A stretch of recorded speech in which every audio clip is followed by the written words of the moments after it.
Chapter 13 probability exercise 13.3 में हमने दो चीज़ें पढ़नी है। एक तो पढ़ेंगे लॉ ऑफ टोटल प्रोबेबिलिटी और उसके बाद पढ़ेंगे हम बेस थ्योरम। ठीक है, तो देखो इसको ना ध्यान से समझना। क्वेश्चन करना आसान है लेकिन टॉपिक समझने के लिए मुश्किल होती है बच्चों को। अब ध्यान से समझना। पहले तो मैं इसकी डेफिनेशन लिखता हूँ। लेट करते हैं, let S be the sample space. हमने एस कोई सैंपल स्पेस मान ली। ठीक है, एस क्या है? Sample space. And let E1 E2 E3 up to so on En be n mutually exclusive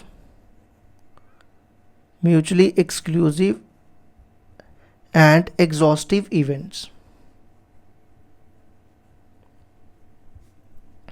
मैं आपको समझाता हूँ इसका क्या मतलब हुआ। एंड एग्जॉस्टिव इवेंट्स एसोसिएटेड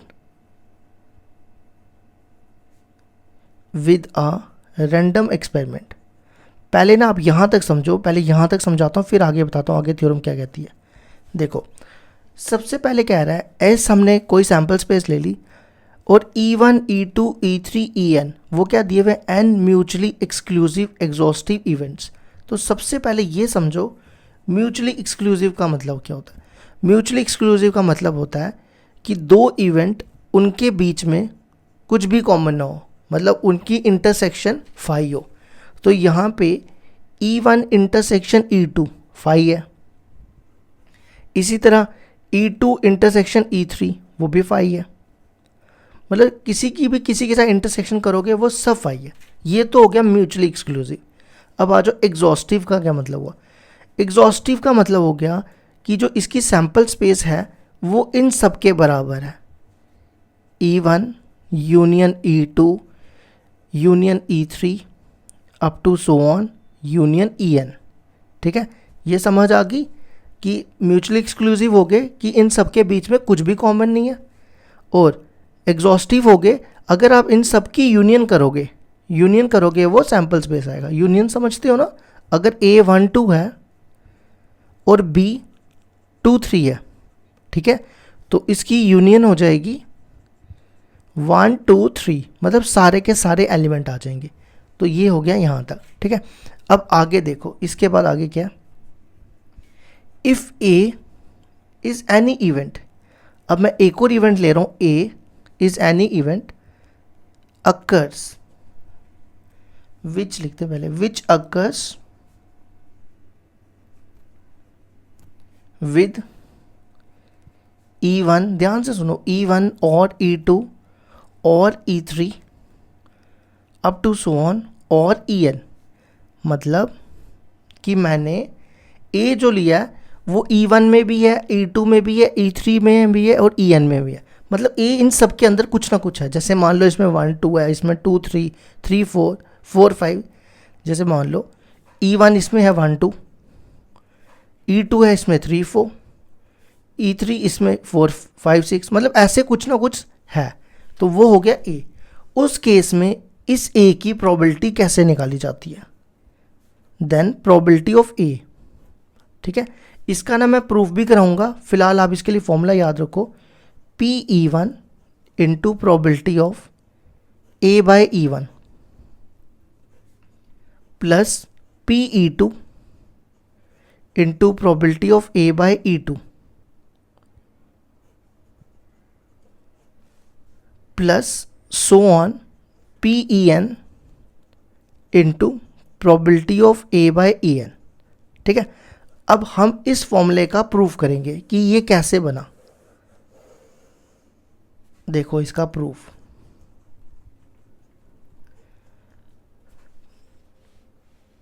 देखो एक सेकेंड, ये मान लो ये पूरा सेट जो है वो सैंपल स्पेस है। ठीक है, ये दिया हुआ है सैंपल स्पेस। ये मान लो ये E1 है, ठीक है, और ये E2 है, इसी तरह ये E3 है, ऐसे ही सो ऑन ये En है। ठीक है, अब A देखो कहाँ पे है, ये ए इसमें कुछ ना कुछ तो है ना, मैंने बताया ना। तो ये मान लो ए इंटरसेक्शन E1, इसको E2 को ऊपर रखते हैं, और ये मान लो ए इंटरसेक्शन E2। ये पूरा बना दिया, आधा बनाना, ठीक है, जैसे मैंने यहाँ बनाया ऐसे बनाना, ये पूरा बन गया मेरे से। ये मान लो ए इंटरसेक्शन E3, और ये मान लो ए इंटरसेक्शन EN, ठीक है। अब हमें ये जो फॉर्मूला मैंने लिखा इसका प्रूफ करना है, ठीक है। नाउ मुझे एक चीज़ बताओ, अगर मेरे पास ए इंटरसेक्शन S करूँ, ए इंटरसेक्शन S किसके बराबर आता है? ये S तो पूरी सैम्पल स्पेस है ना, और A इसमें छोटे छोटे इवेंट्स है ना। तो A के साथ सैम्पल स्पेस की इंटरसेक्शन करूं तो वो A आता है। इंटरसेक्शन का मतलब हो गया कॉमन, इंटरसेक्शन का मतलब हो गया कॉमन। अब आप यहाँ पे S की वैल्यू डालो। पहले मैंने ये A लिखा, फिर A इंटरसेक्शन S। अब यहाँ पे S की वैल्यू डालो। S की वैल्यू देखो आपके सामने है, E1 यूनियन E2, ये डाल रहा हूँ मैं यहाँ पे।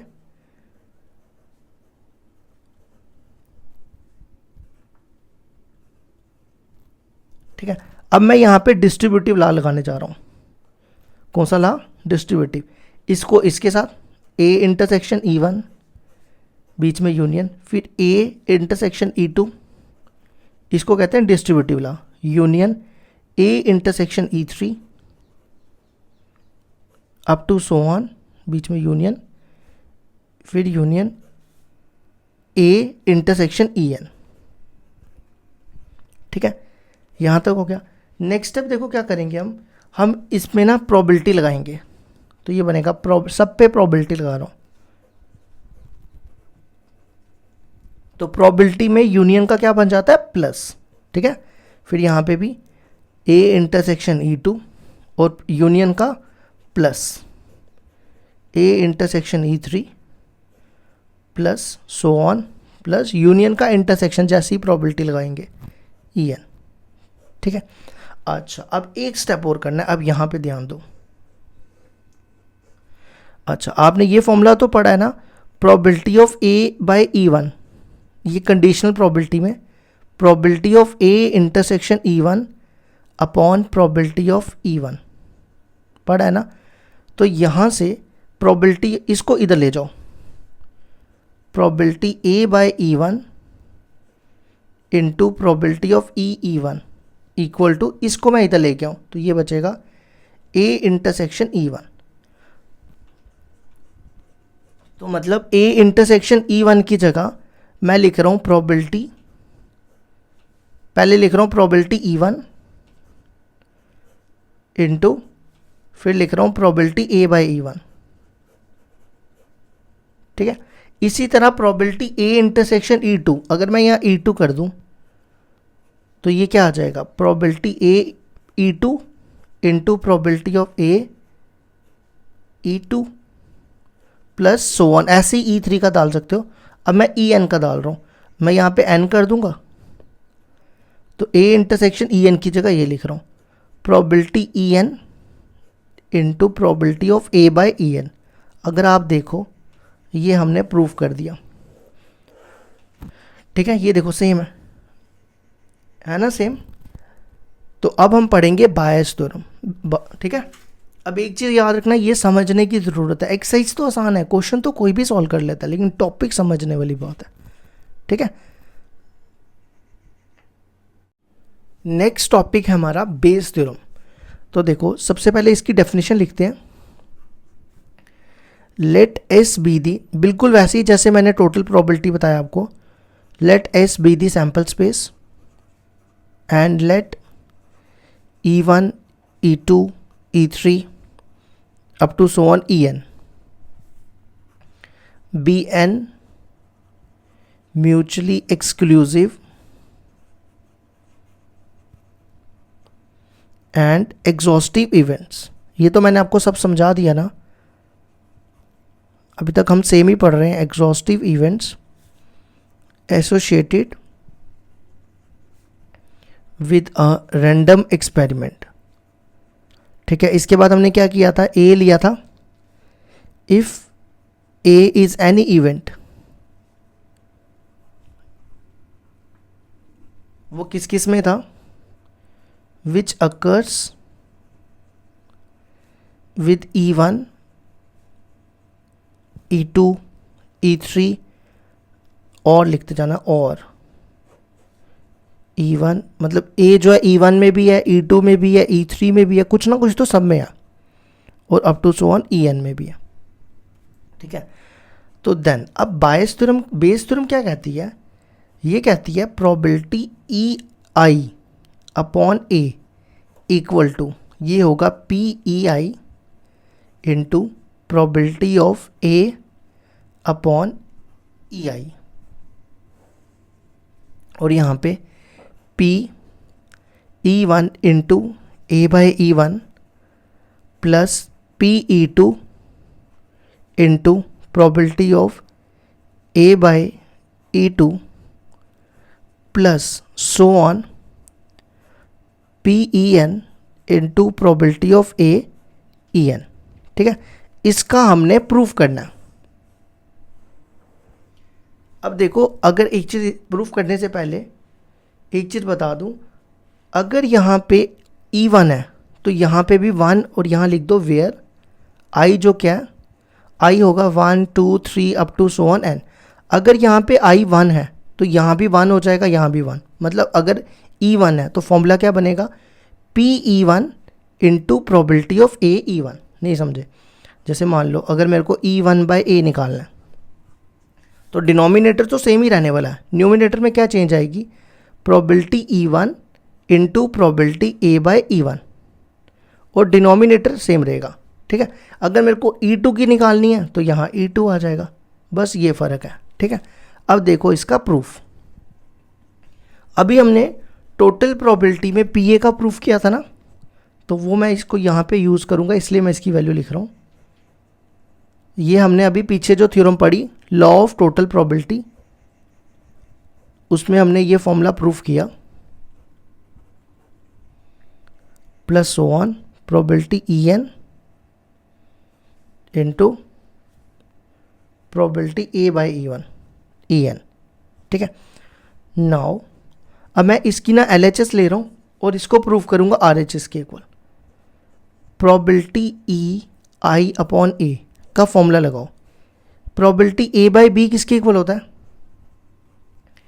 ये कंडीशनल प्रोबेबिलिटी में पढ़ी है ना, probability A intersection B upon probability of B, तो ये क्या हो जाएगा, probability EI intersection A upon probability of A। ठीक है, अब नेक्स्ट एक सेकेंड रुक जाओ, अगर मेरे को A बाई EI निकालना हो, वो किसके इक्वल होता है, probability A intersection EI equal to probability of A, probability of EI, ये चलेगा ना।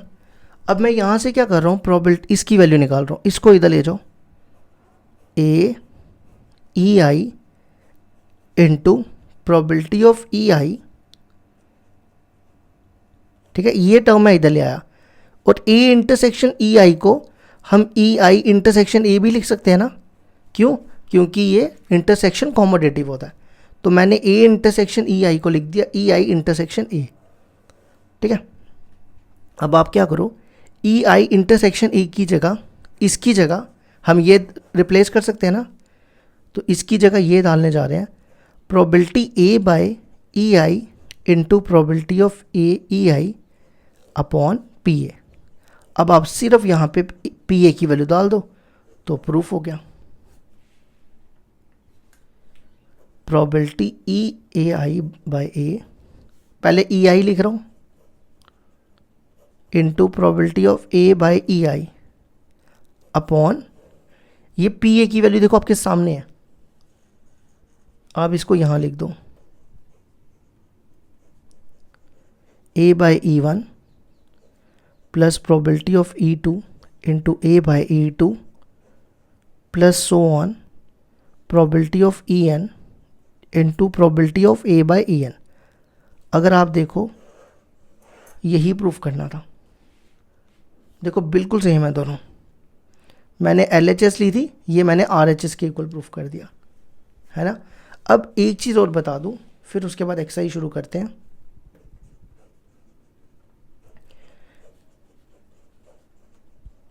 अभी तक मैं सेम ही लिख रहा हूँ। हम इस पूरे को ना बंद करके भी लिख सकते हैं। देखो हम उसमें ये सारे प्लस में है ना, प्लस जब हो तो हम इसमें यूज़ करते हैं समीशन, इसको कहते हैं समेशन। तो मैं यहाँ पे लिख रहा हूँ आई वेरीज फ्रॉम 1 से लेकर n तक है, 1 to n, और यहाँ लिखूँगा 1 की जगह i लिखूँगा और यहाँ पे भी 1 की जगह i।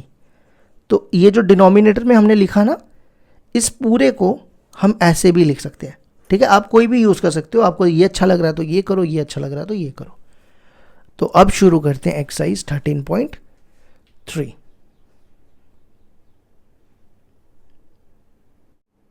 एक्सरसाइज 13.3 क्वेश्चन नंबर 1 है हमारे पास। An urn contains 5 red and 5 black balls. A ball is drawn at random, it's colour is noted and it's returned to the urn. Moreover, 2 addition balls of the colors drawn are put in the urn and then a ball is drawn at random. What is the probability that the second ball is red? देखो पहले इसका मतलब समझो। कहता है एक earn है, earn मतलब कोई एक थैला जिसमें 5 रेड हैं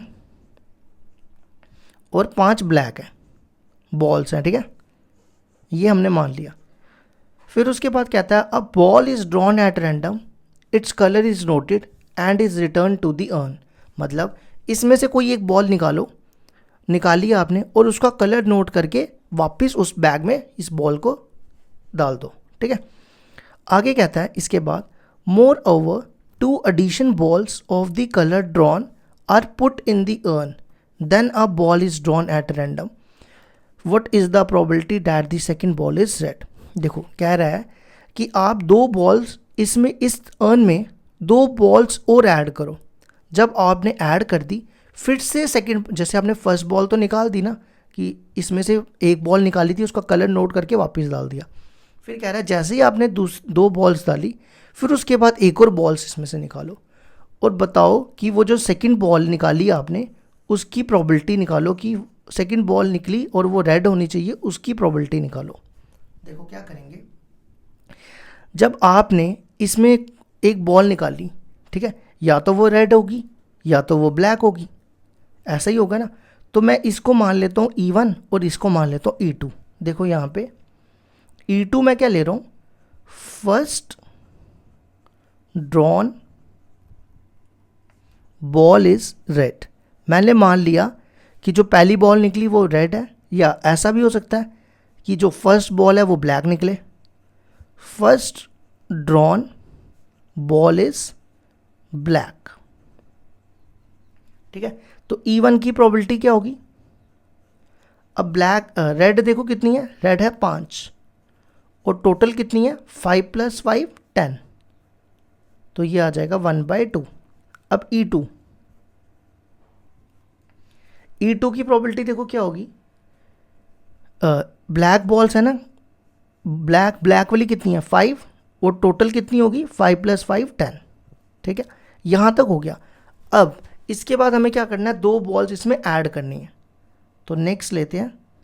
अब मैं इसमें 2 बॉल्स ऐड कर रहा हूँ। ठीक है, मैंने 2 बॉल्स और ऐड कर दी। अब वो रेड भी हो सकती है या ब्लैक भी हो सकती है, कोई भी हो सकती है, लेकिन इसने बोला है ना कि हमें किसकी प्रोबेबिलिटी निकालनी है, रेड की। किसकी प्रोबेबिलिटी निकालनी है, रेड की। तो वो जो 2 बॉल्स होंगी वो रेड होंगी, ये याद रखना। ठीक है, तो ए लेते हैं, second ball is red, second ball is red. तो अब हम निकालेंगे, हमें बेसिकली यहाँ पे पी ए की प्रोबेबिलिटी निकालनी है, ये याद रखो। किसकी प्रोबेबिलिटी निकालनी है, पी ए की। अब सेकंड बॉल मैंने इसमें जब ऐड की तो A/E1 क्या हो गया, सेकंड बॉल इज रेड, तो A/E1 हो जाएगा कि अब इसमें देखो कितनी रेड होगी, 5 + 2 7, और टोटल कितनी होगी 5 × 5 10, 10 + 2 12।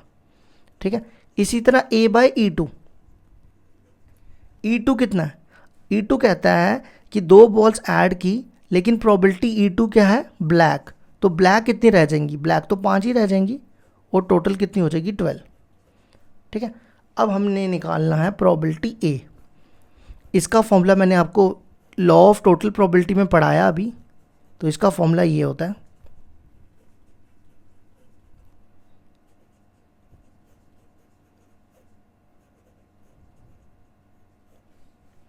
अब आ जाओ E1 की वैल्यू 1/2, A/E1 की वैल्यू 7/12, E2 की वैल्यू 1/2 और A/E2 की वैल्यू 5/12। तो ये हो जाएगा 7/12 7/24 प्लस 5/24, दोनों का एलसीएम सेम है, 24 आ जाएगा। 7 + 5 12, तो 12 को 24 से डिवाइड करो तो 1/2 आ जाएगा। ये हो गया हमारा क्वेश्चन नंबर 1 कंप्लीट।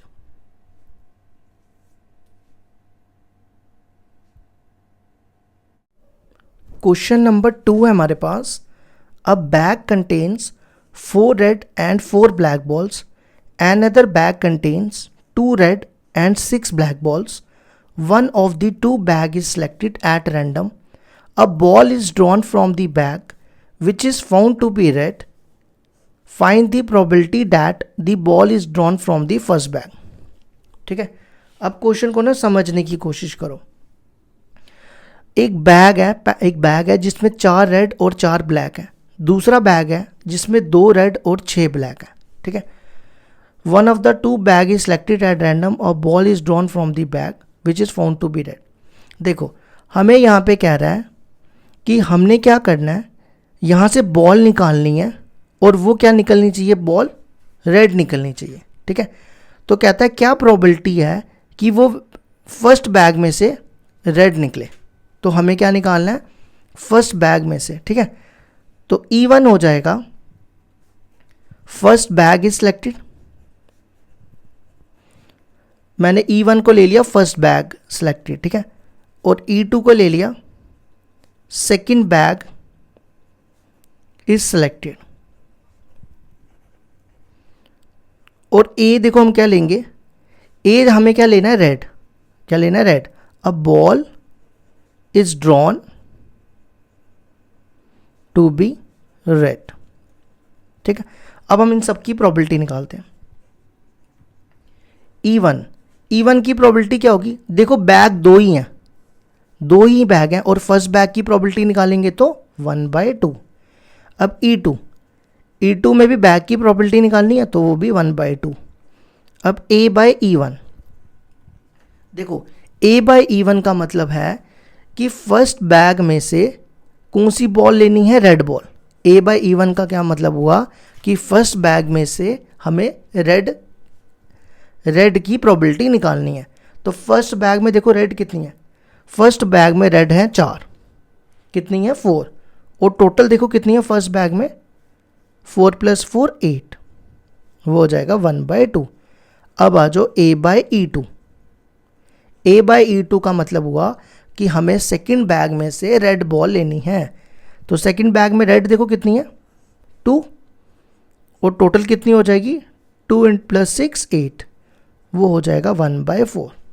ठीक है, अब देखो यहाँ कहता है प्रोबेबिलिटी निकालो कि वो बॉल फर्स्ट बैग से निकलनी चाहिए। तो मतलब हमें निकालना है, फर्स्ट बैग को हम लेंगे E1 और रेड को हम लेंगे A, तो हमें निकालना है E1/A। तो यहाँ पे हम कौन सा फॉर्मूला यूज़ करेंगे, बेस थ्योरम का, यूजिंग बेस थ्योरम। ठीक है, देखो मैंने आपको फॉर्मूला, मैं पहले फॉर्मूला लिख देता हूँ यहाँ पे। मैंने आपको EI/A में फॉर्मूला बताया था, EI × A/EI, और नीचे होता था E1 × A/E1 plus so on, ऐसे सारे आते रहे। अब यहाँ पे I लिखा है ना मैंने, तो यहाँ पे I नहीं आएगा, अब आएगा 1।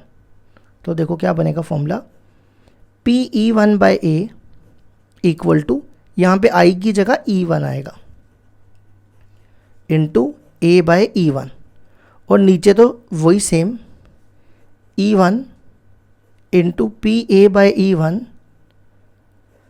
Plus PE2 into probability of A/E2। ठीक है, अब यहाँ पे वैल्यूज़ डालो, PE1 की वैल्यू 1/2, PA/E1 की value A by E one की वैल्यू देखो कितनी है 1/2, फिर पी ई वन की वैल्यू सेम 1/2 और P A by E one की वैल्यू भी 1/2। अब पी ई टू की वैल्यू, ई टू की वैल्यू देखो कितनी है 1/2 और ए बाई ई टू की वैल्यू 1/4। अब आप इसको सॉल्व कर लो, 1/4 1/4 प्लस 1/8। अब इसका एलसीएम 8 एलसीएम यहाँ पे आएगा 2 + 1, तो ये हो गया 1/4 और इसको उल्टा कर लो 8/3, तो आंसर आ जाएगा 2/3। ये हो गया हमारा question number 2 complete.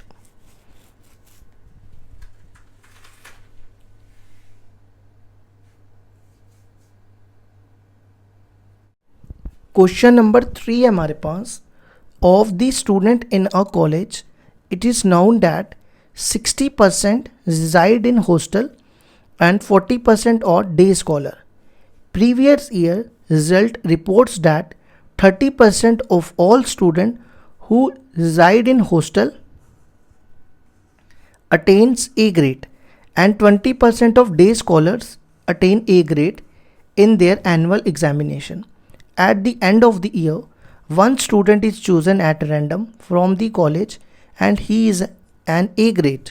What is the probability that the student is a hostelier? देखो कहता है 60% स्टूडेंट हैं जो हॉस्टल में रह रहे थे और 40% जो थे डे स्कॉलर। डे स्कॉलर मतलब जो हॉस्टल में नहीं रह रहे थे, ठीक है।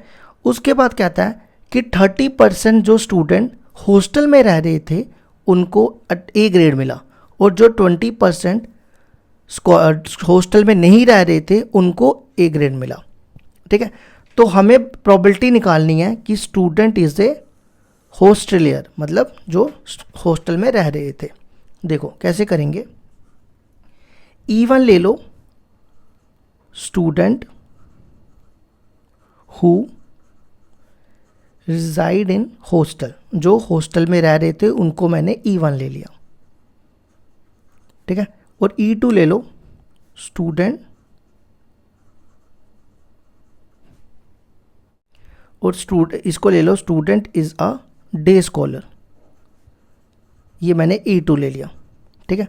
अब ए आ जाओ, ए हम क्या लेंगे, स्टूडेंट्स जिनको ए ग्रेड मिला, student who attains A grade, student who attains A grade. अब हम एक एक करके इनकी प्रोबेबिलिटी निकालते जाएंगे। सबसे पहले E1, E1 देखो क्या दिया है, जो स्टूडेंट हॉस्टल में रह रहे हैं, हॉस्टल में रहने वालों की प्रोबेबिलिटी है 60%, 60% मतलब 60/100। अब आ जाओ E2, E2 है जो स्टूडेंट डे स्कॉलर है, डे स्कॉलर की प्रोबेबिलिटी देखो क्या है 40%। अब इसके बाद निकालेंगे A बाई E1। अब A बाई E1 का ना पहले मतलब समझो, A बाई E1 का मतलब हो गया कि स्टूडेंट हॉस्टल में रह रहे हैं लेकिन उनको ए ग्रेड मिल रहा है, ठीक है। तो उसकी प्रोबेबिलिटी है 30% who resided in hostel attain A grade, ठीक है, वो गया 30/100।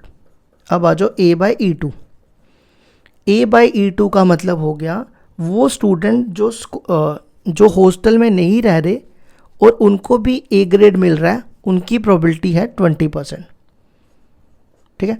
अब हम यहाँ पे लगाएंगे बेस थ्योरम। अब हमने देखना है कि हमें E1 की प्रोबेबिलिटी निकालनी है E2 की, क्योंकि दो ही केसेस है ना हमारे पास। अब यहाँ पे देखो क्या लिखा है, स्टूडेंट इज ए हॉस्टलियर, हॉस्टलियर तो मतलब वो क्या है, वो E1 है ना E1। तो हमें निकालनी है E1 बाई ए की प्रोबेबिलिटी। वो आ जाएगा प्रोबेबिलिटी, फॉर्मूला लिख रहा हूँ मैं इसका, A बाई E1, फिर नीचे तो सब में सेम ही आएगा,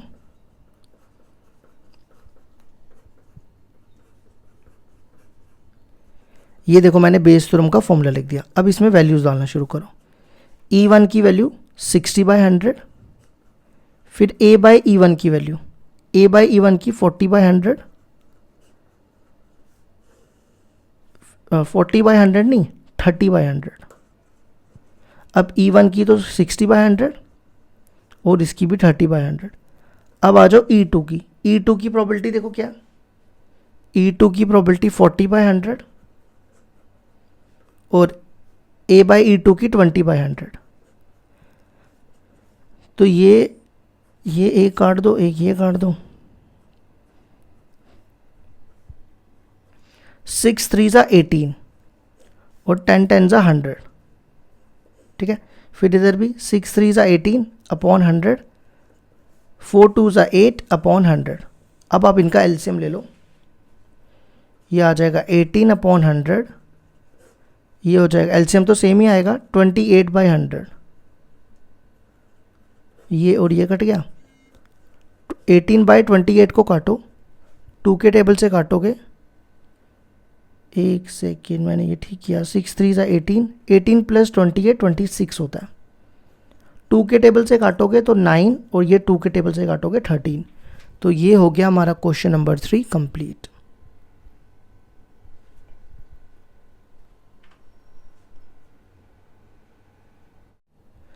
क्वेश्चन नंबर 4 है हमारे पास। In answering a question on a multiple choice test a student either know the answer or guesses.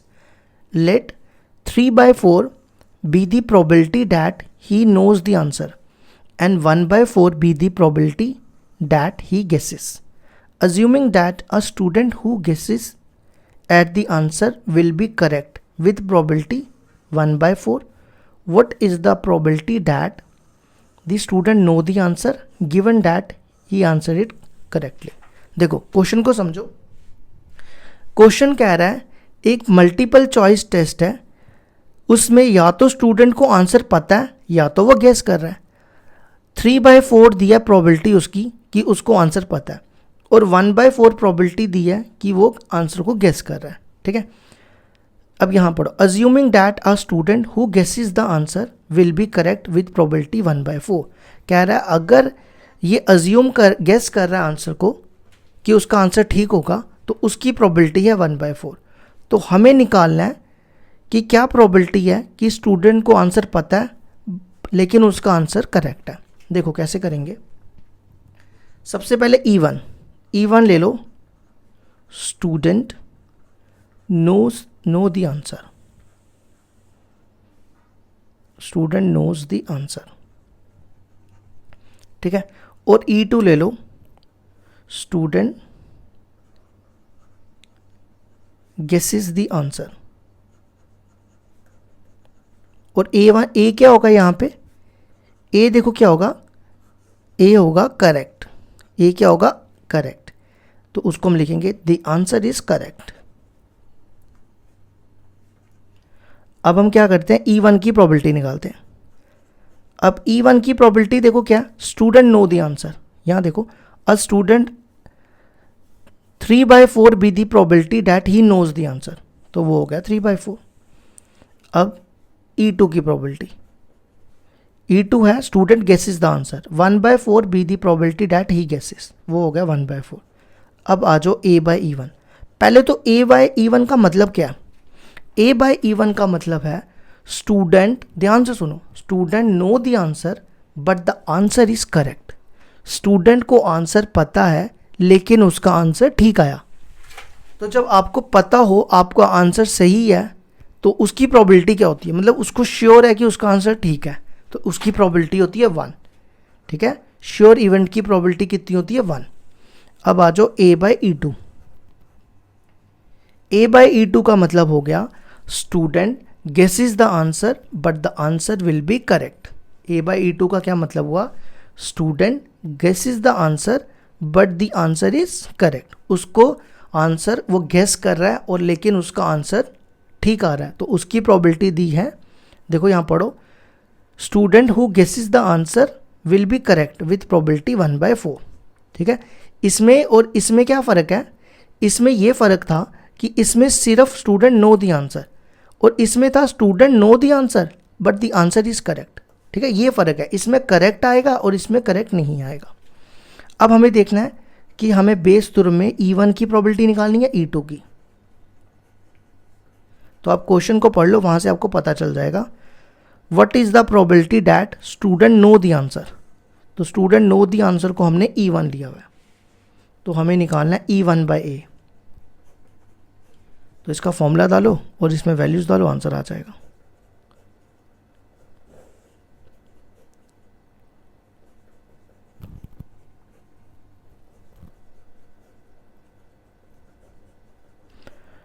ये मैंने फॉर्मूला लिख दिया, अब आप इसमें वैल्यूज डालो। पहली वैल्यू 3/4, फिर A/E1 की वैल्यू 1, फिर यहाँ पे E1 की वैल्यू 3/4 और A/E1 की वैल्यू 1, E2 की वैल्यू 1/4 और A/E2 की वैल्यू भी 1/4। ठीक है, अब ऊपर मल्टीप्लाई करो, ये बनेगा 3/4, ये भी 3/4 और ये 1/16। ठीक है, इसका एलसीएम ले लो, 16 एलसीएम आ जाएगा। यहाँ पे कितना आएगा, 4 3 = 12, 12 + 1। इनको उल्टा कर लो, ये 16 उल्टा हो के ऊपर और 12 + 1 13, तो आंसर आ जाएगा 12/13। ये हो गया हमारा क्वेश्चन नंबर 4 भी कंप्लीट।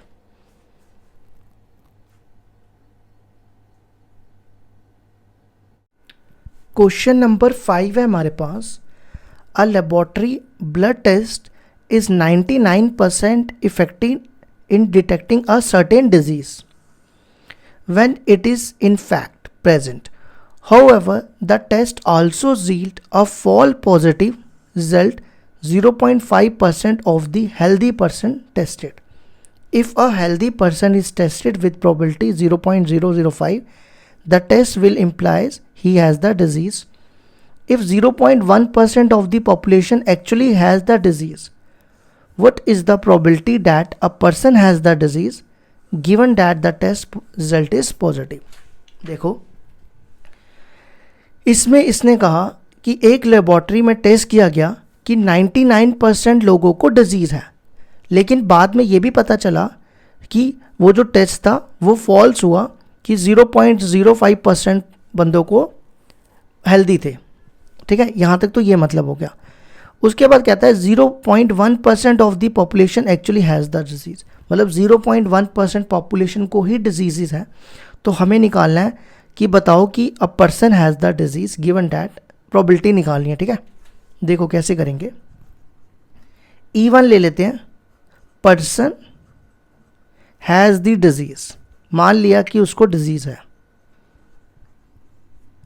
और E2 ले लेते हैं, पर्सन इज़ हेल्दी।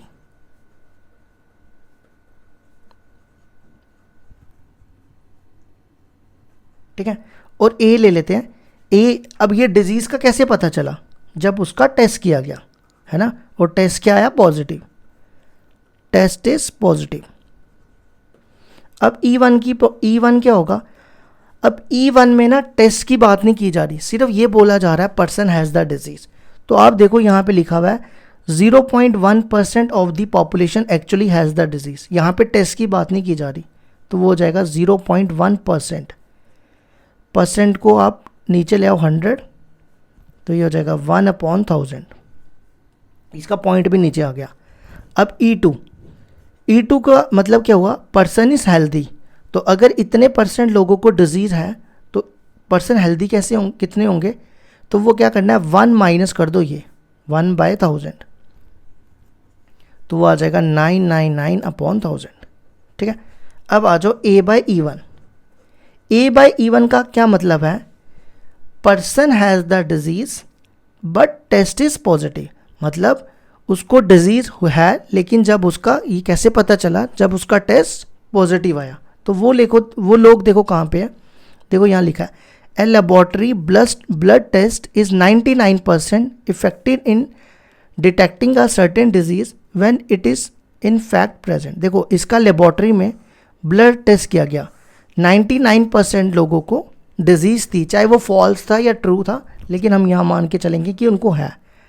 99/100% है ना ये, तो वो हो जाएगा 99/100।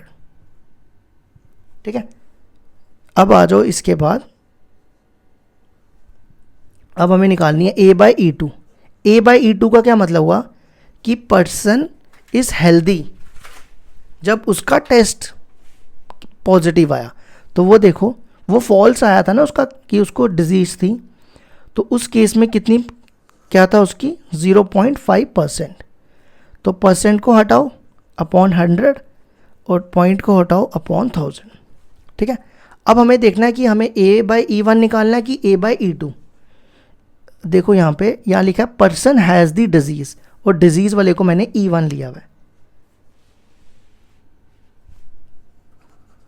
तो यूजिंग बेस थ्योरम हमें निकालना है E1/A। लगाओ इसका formula, E1 into probability of A/E1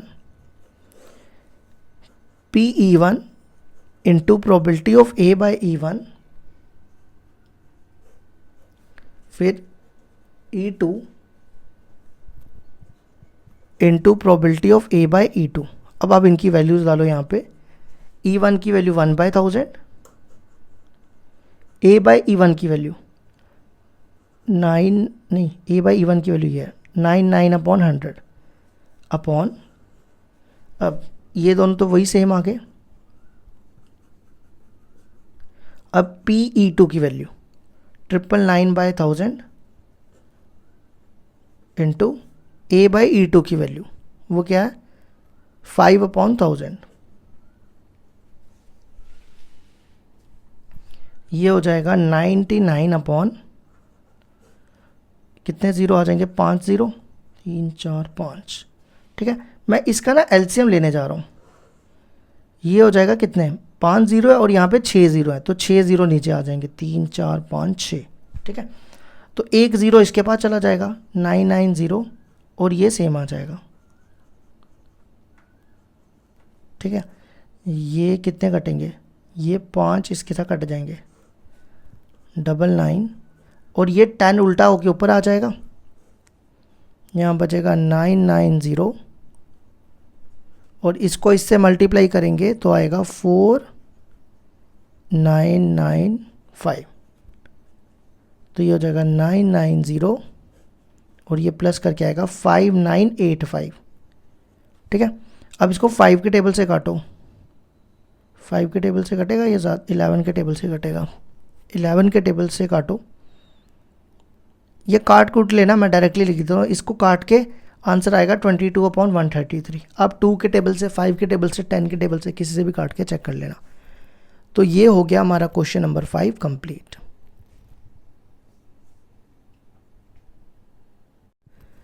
question number 6 है हमारे पास। There are 3 coins, one is 2-headed coin, another is a biased coin that comes up head 75% of the time. Third is a unbiased coin. One of the 3 coins is chosen at random and toss. It shows head. What is the probability that it was the 2-headed coin? अब देखो हमारे पास 3 coin है। पहला है 2-headed coin। 2-headed coin का मतलब हुआ कि दोनों तरफ हेड। ठीक है, उसके बाद है बायस कॉइन। बायस का मतलब होता है एक जैसा। ठीक है, उसके बाद उसकी बायस कॉइन की हेड आने की प्रोबेबिलिटी दी हुई है 75%। और थर्ड है अनबायस कॉइन। अनबायस कॉइन हो गया जो हम यूज़ करते हैं, जो हमारी, जिसको मनी कहते हैं। हमें निकालनी है कि probability that it was a 2-headed coin. तो देखो क्या करेंगे, E1 लेंगे 2-headed कॉइन,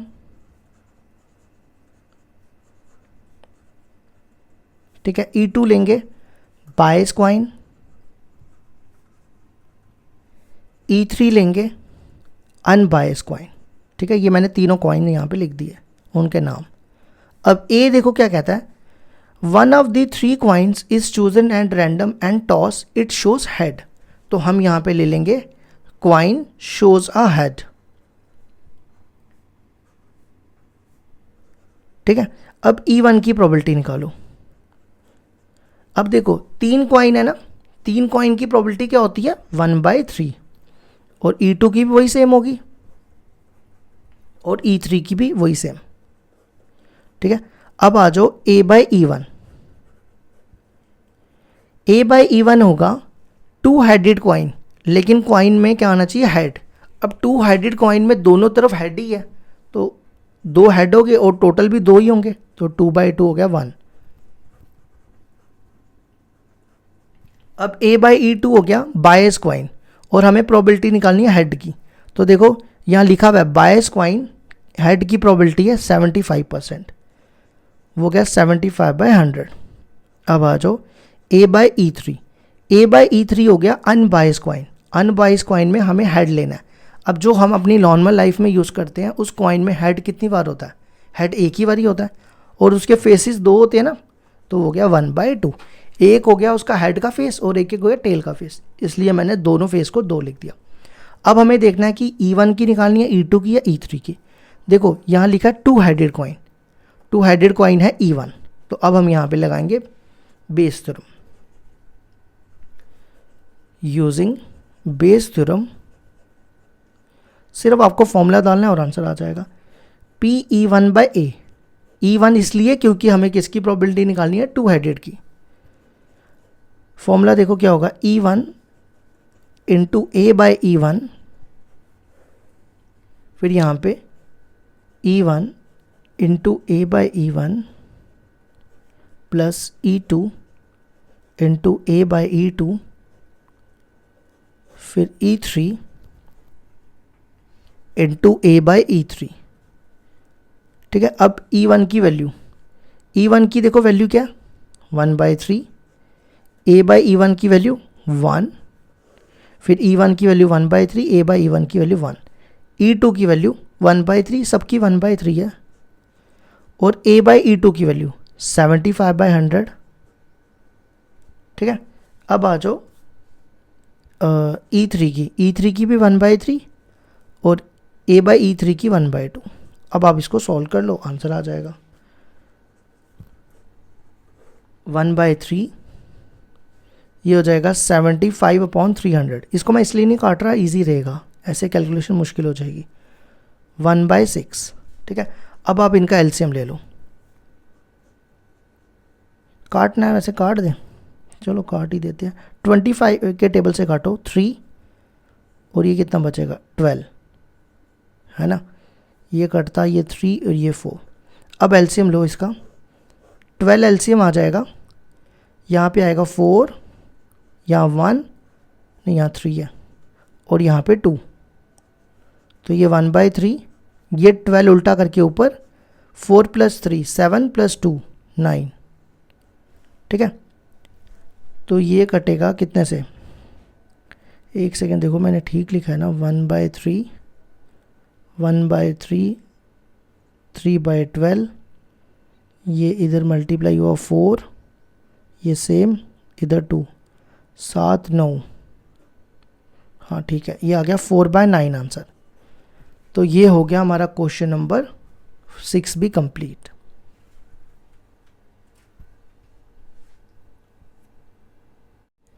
क्वेश्चन नंबर 7 है हमारे पास, an insurance company insured 200 scooter drivers, 4,000, ये 2,000 था, 4,000 car drivers and 6,000 truck drivers. The probability of accident are 0.01, 0.03, 0.1%. One of the insured person meet with an accident. What is the probability that he is a scooter driver? देखो एक insurance company है जिसने 2,000 scooter drivers और 4,000 car driver और 6,000 truck driver को की insurance कराई कि उनके एक्सीडेंट की, उनकी एक्सीडेंट की प्रोबेबिलिटी दी हुई है ये, तो हमें प्रोबेबिलिटी निकालनी है कि वो क्या होना चाहिए, स्कूटर ड्राइवर। तो देखो E1 ले लो, person is a scooter driver. E2 ले लो, person is a car driver. ठीक है, और E3 ले लो, person is a truck driver. और A ले लो, पर्सन, एक्सीडेंट ले रहा हूं, ठीक है, पर्सन मीट्स एन एक्सीडेंट। अब हम सबकी प्रोबेबिलिटी निकालते जाएंगे, ठीक है, person meets with an accident, ऐसे ज़्यादा सही रहेगा। अब E1 की प्रोबेबिलिटी देखो, स्कूटर ड्राइवर्स कितने हैं, स्कूटर ड्राइवर है 2,000, और इनका टोटल देखो कितना आएगा, टोटल कितने हो जाएंगे ये 2000 प्लस 4000 6000, 6000 प्लस 6000 12000, तो ये आ जाएगा 1/6। ठीक है, अब आ जाओ E2 की प्रोबेबिलिटी। E2 कौन है? Car driver. कार ड्राइवर है 4000 और टोटल देखो कितने हैं 12000, और ये 4 को 12 से काटो 1/3। ठीक है, अब आ जाओ E2 की प्रोबेबिलिटी। E2 की प्रोबेबिलिटी है ट्रक ड्राइवर, और ट्रक ड्राइवर देखो कितने हैं 6000, 6000 अपॉन 12000, तो ये तो 1/2 हो जाएगा। ठीक है, अब आ जाओ A/E1। A/E1 हो गया, इसका मतलब है कि person is a scooter driver when meets with an accident, तो एक्सीडेंट की प्रोबेबिलिटी दी है 0.01, जिसको हम 1/100 भी लिख सकते हैं। अब A/E2 की E2 की प्रोबेबिलिटी दी है 0.03, जिसको आप 3/100 भी लिख सकते हो। और लास्ट A/E3 वो दी हुई है 0.15, जिसको आप 15/100 लिख दो। ठीक है, अब आ जाओ, अब हमें देखना है हमें किसकी प्रोबेबिलिटी निकालनी है। What is the probability that he is a scooter driver, हमें निकालनी है E1 की।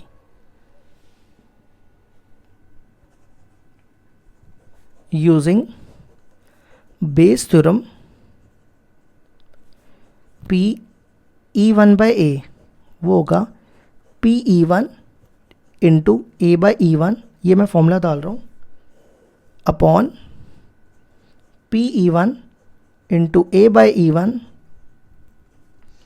PE2 इंटू A/E2 फिर P3 इंटू A/E3। अब आप इसमें ना एक एक करके वैल्यूज डालते जाओ। E1 की वैल्यू है 1/6 और A/E1 की वैल्यू 1/100, फिर इसकी 1/6 और इसकी 1/100। अब E2 की प्रोबेबिलिटी 1/3 और A/E2 की 3/100। ठीक है, फिर नेक्स्ट E3 की प्रोबेबिलिटी, E3 की प्रोबेबिलिटी कहाँ लिखी मैंने, ये E3 था ना, गलती से E2 लिख दिया, ये 1/2 और A/E3 की प्रोबेबिलिटी 15/100। अब देखो ये और ये कट जाएगा, तो ये बनेगा 1/600। अब ये आ जाएगा, इसका ना मैं एलसीएम ले रहा हूँ, डायरेक्टली ले रहा हूँ। ठीक है, ये बनेगा कितना एलसीएम आएगा 600। आप सॉल्व कर लेना अपने हिसाब से, यहाँ 1 ही बचेगा, यहाँ पे 6 आ जाएगा और यहाँ पे 203 45 आएगा। ठीक है, तो ये और ये कैंसिल हो जाएगा, 51, हाँ 1/52। ये आ गया हमारे क्वेश्चन नंबर 7 का आंसर।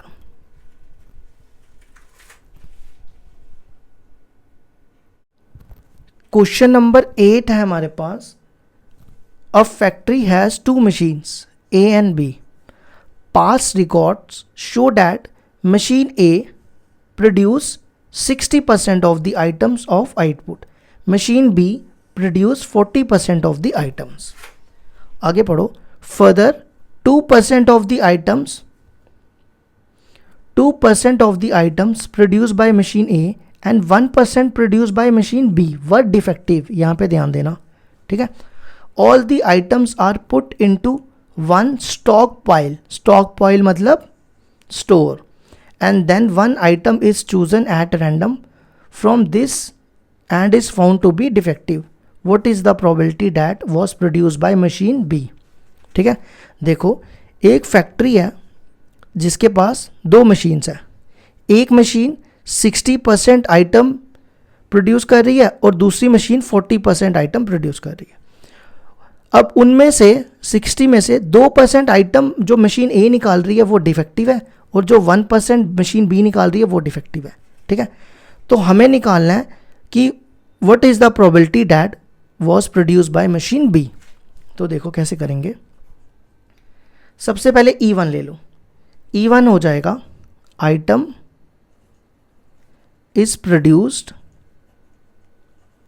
बाय मशीन ए, ठीक है। और E2 ले लो, item is produced by machine B. और ए ले लो, आइटम इज डिफेक्टिव। अब सबकी प्रोबेबिलिटी निकालते जाओ। सबसे पहले E1 की। E1 देखो क्या दिया, E1 है 60%। E1 मतलब item is produced by machine A. अब E2 है 40%। अब आ जाओ A by E1। A by E1 का मतलब हुआ item is produced by machine A but the item is defective. तो डिफेक्टिव वालों की प्रोबेबिलिटी देखो कितनी है, 2%। वो गया 2/100। और A बाय E2 का मतलब हो गया item is produced by machine B but the item is defective, वो है 1%। अब हमें देखना है, हमें E1 की प्रोबेबिलिटी निकालनी है E2 की। तो देखो हमें निकालनी है बाय मशीन बी और बी को हमने E2 लिया। तो अब फॉर्मूला थोड़ा चेंज हो जाएगा। यूजिंग बेस थ्योरम, देखो फॉर्मूले में क्या आएगा, अब E2 की प्रोबेबिलिटी निकालनी है ना, तो ऊपर फॉर्मूला बनेगा E2। ये याद रखना, ठीक है, मैंने आपको स्टार्टिंग में भी बताया था, जो यहाँ पे होगा वही यहाँ पे आएगा और नीचे बिल्कुल सेम आ जाएगा। P E1 into A by E1, फिर P E2 into A by E2, ठीक है। अब आपने इसमें वैल्यूज़ डालते जानी है। तो सबसे पहली वैल्यू डालो E2 की। E2 की वैल्यू है 40/100 और A बाई E2 की वैल्यू 1/100। फिर आ जाओ इसके बाद आ जाओ E1 की। E1 की देखो कितनी है, 60/100 इंटू A बाई E1 की 2/100। और फिर E2 की तो मैंने ये लिखी है 4/100 और A बाई E2 की 1/100। अब ये बनेगा 4/1 2 3 4। इसको मल्टीप्लाई 6 2 ज़ा 12, 1 2 3 4 4 और 1 2 3 4। अब इनके एलसीएम लो।